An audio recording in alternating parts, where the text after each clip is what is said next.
የአዲስ አበባ ስፖርት ፌዴሬሽን ምክትል ፕሬዝዳንት አርቲስት ማስተዋል ወንድወሰንና ሌሎች አርቲስቶችም ተሳትፏል። በሀገራችን ኢትዮጵያ የመጀመሪያው የሃይኪንግ ፌስቲቫል ተካሄደ።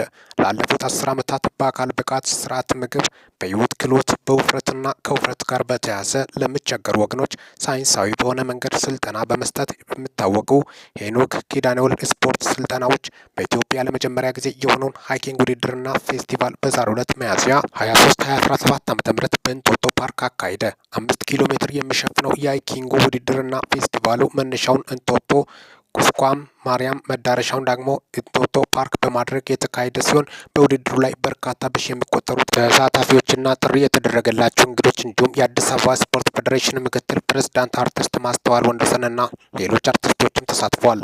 ለፌስቲቫሉ ድምቀት የሰጡት ሽልማት የሚያስገኙ ውድድሮች፣ ቻሌንጆች፣ ለየት ያሉ ፌስቲቫል፣ የጫካ ሲኒማና ሌሎች ፕሮግራሞች ተካሂዶበት አዘጋጁ ተባባሪ አካላትን አመስግኖ ተጠናቋል።